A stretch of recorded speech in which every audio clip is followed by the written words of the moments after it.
αποφασίσαμε να κάνουμε μια μαγνητική ώμου και είδαμε πραγματικά τη ζημιά που είχε ο ώμος μου. Σε πολλούς το έλεγα, δεν το πίστευαν, λένε έλα εσύ δεν έχεις τίποτα, δεν έχεις τίποτα, και αυτό το κλασικό δηλαδή, όταν βλέπουν ένα ζωηρό άνθρωπο, λένε εσύ δεν έχεις τίποτε. Τέλος πάντων, σκέφτηκα ότι θα πρέπει να προχωρήσω και να δω πραγματικά το πρόβλημά μου, γιατί η ποιότητα ζωής όλοι την αναζητούν.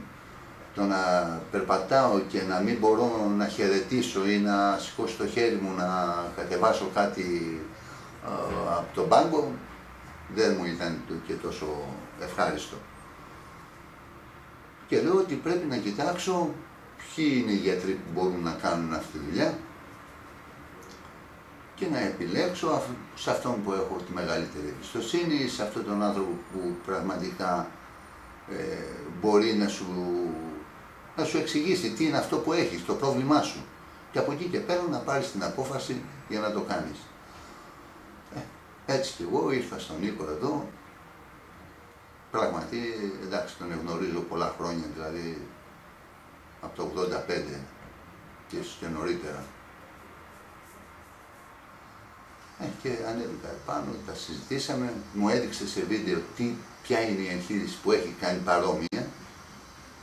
Καθίσαμε, το συζητήσαμε, μου λέει είναι λιγάκι επώδυνη, αλλά όλα αυτά είναι στο ξεκίνημα. Από εκεί και πέρα όλα τα πράγματα έχουν τη δυσκολία τους, αλλά εσύ πρέπει να το αντιμετωπίσεις ότι είναι κάτι που πρέπει να το κάνεις και να συνεχίσεις τη δουλειά σου και γενικά δηλαδή να κάνεις αυτά που κάνεις κάθε μέρα. Πράγματι τον εμπιστεύτηκα, γιατί σου είπα και πάλι ότι τα πράγματα στη ζωή είναι σε ποιον έχεις εμπιστοσύνη. Δεν είναι μόνο, ξέρεις, η προσωπική σχέση που μπορεί να έχεις με κάποιον, είναι και αυτά που έχει κάνει.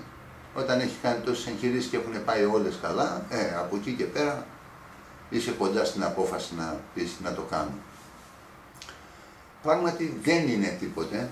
Όταν λέω δεν είναι τίποτε, μην το παίρνω ότι είναι κάτι που πάρα πολύ επώδυνο, είναι κάτι που δεν ξεπερνιέται.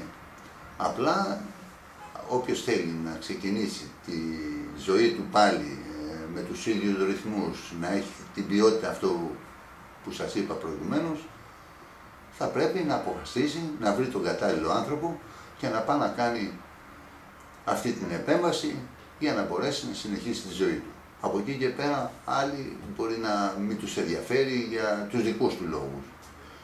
Αυτό δεν μπορώ να μπω στο καθενός στο μυαλό, αλλά εγώ εύκολα μπορώ να πω ότι ξέρεις κάτι, είναι μια επέμβαση που έχει από τη στιγμή που θα κρατήσεις μια αγωγή σωστή, να την κάνουν και να μην φοβούνται.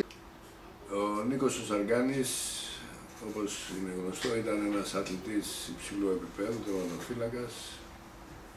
Έπαιξε μεγάλες ομάδες, εθνική ομάδα, Ολυμπιακό, Παναθηναϊκό.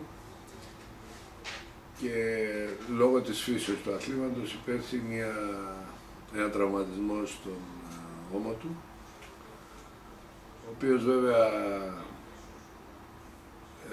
τον παραμέλησε, δεν πήγε άμεσα στο γιατρό. Οπότε μετά τη διακοπή της άθλησης και της επαγγελματικής του δραστηριότητας, άρχισε να αισθάνεται μία αδυναμία και πόνο στον αριστερό του ώμο και ήρθε σε μένα να τον δω, που διαπίστωσα ότι είχε μία σοβαρή βλάβη στον ώμο, η οποία περιγράφεται σαν ρήξη του πετάλου των στροφέων. Λίγο πολύ μπορώ σε αυτό το παραχέο να σας δείξω, είχε σπάσει αυτό εδώ τον τένοντα, ο οποίος κινεί τον ώμο, κάνει απαγωγή του και εξωστροφή του ώμου. Κάνει δηλαδή αυτή την κίνηση και αυτός ο τένοντας ήταν σπασμένος. Αυτό επιβεβαιώθηκε με τη μαγνητική και αποφασίσαμε, επειδή είναι μια πολύ σοβαρή αναπηρία και σε τελευταία ανάλυση δεν ήταν και ένας ηλικιωμένος άνθρωπος, ήταν μεγάλος δραστήριος άνθρωπος, αποφασίσαμε να κάνουμε σειραφή. του τένοντα. Η σειραφή του τένοντα έγινε με την αρθροσκοπική μέθοδο, με την κλειστή μέθοδο δηλαδή, χωρίς να ανοίξουμε τον νόμο, όπου προσπαθήσαμε να ράψουμε τον τένοντα, ο οποίος δυστυχώς, επειδή ήταν χρόνια η βλάβη του, είχε ένα σοβαρό ελκυσμό του τένοντα προς τα πίσω, διότι επί μεγάλο χρονικό διάστημα δεν δούλευε ο υπερακάνθιος, με αποτέλεσμα ότι σαν επέμβαση ήταν αρκετά δύσκολη να μπορέσουμε να φέρουμε τον τένοντα στο σημείο της κατάφυσης του. Βεβαίως με διάφορες τεχνικές μπορέσαμε να καθυλώσουμε τον τένοντα και 2 μήνες ή 3 μήνες μετά που περίπου τον έχω ξαναδεί, έχει μια καλή λειτουργικότητα στον νόμο. Αν θέλετε σε ένα σκιαγράφημα να δείτε ποια ήταν η βλάβη του τένοντα αυτή, βλέπετε σε αυτό το επίπεδο εδώ ότι υπήρχε η ρήξη, η οποία στη μαγνητική τομογραφία φαίνεται σαν αυτό. Αυτή βέβαια είναι μια μικρή ρήξη. Του Νίκου η ρήξη ήταν περίπου τόση, βλέπετε πόσο μεγάλη είναι η απόσταση του τένοντα από το σημείο της κατάφυσης, και αν το δούμε και λίγο αρθροσκοπικά ήταν μια ρήξη αυτού του τύπου. Στο κάτω μέρος φαίνεται η κεφαλή του βραχιονίου και πάνω είναι ο τένοντας, ο οποίος έπρεπε να είναι στο σημείο της κατάφυσης του. Η τεχνική που εφαρμόζουμε είναι αυτή εδώ.